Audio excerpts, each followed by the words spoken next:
Matilda, Chapter 19, The Practice. Matilda found the house empty as usual.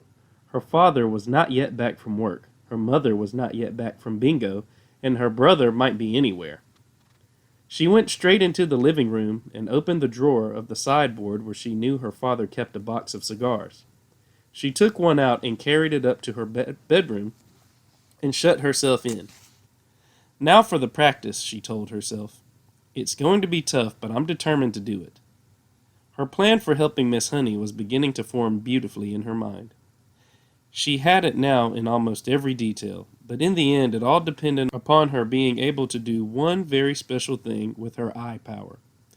She knew she wouldn't manage it right away, but she felt fairly confident that with a great deal of practice and effort, she would succeed in the end.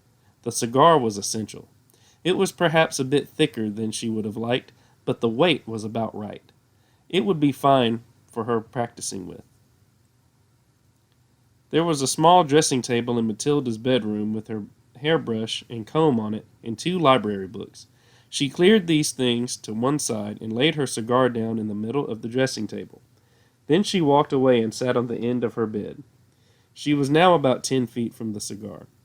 She settled herself and began to concentrate, and very quickly this time she felt the electricity beginning to flow inside her head, gathering itself behind the eyes, and the eyes became hot, and millions of tiny invisible hands began pushing out like sparks toward the cigar.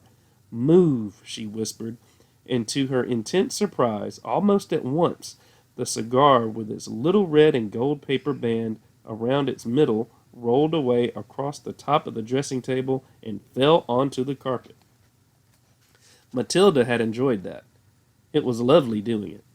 It had felt as though sparks were going round and round inside her head and flashing out of her eyes. It had given her a sense of power that was almost ethereal. And how quick it had been this time! How simple! She crossed the bedroom and picked up the cigar and put it back on the table. Now for the difficult one, she thought. But if I have the power to push, then surely I also have the power to lift. It is vital I learn how to lift it. I must learn how to lift it right up into the air and keep it there. It is not a very heavy thing, a cigar. She sat on the end of the bed and started again. It was easy now to summon up the power behind her eyes.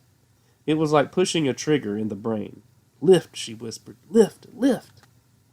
At first the cigar started to roll away, but then, when Matilda, concentrating fiercely, one end of it slowly lifted up about an inch off the tabletop. With a colossal effort, she managed to hold it there for about 10 seconds. Then it fell back again. "Phew," she gasped. "I'm getting it. I'm starting to do it." For the next hour, Matilda kept practicing, and in the end she had managed, by the sheer power of her eyes, to lift the whole cigar clear off the table, about 6 inches into the air, and hold it there for about a minute. Then suddenly she was so exhausted she fell back on the bed and went to sleep.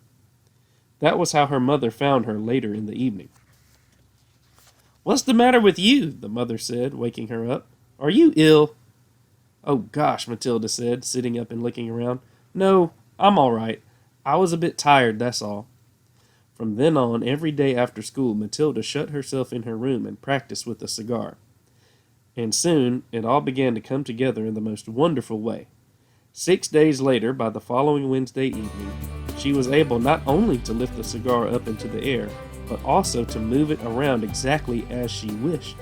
It was beautiful. "I can do it," she cried. "I can really do it. I can pick the cigar up just with my eye power and push it and pull it in the air any way I want." All she had to do now was to put her great plan into action.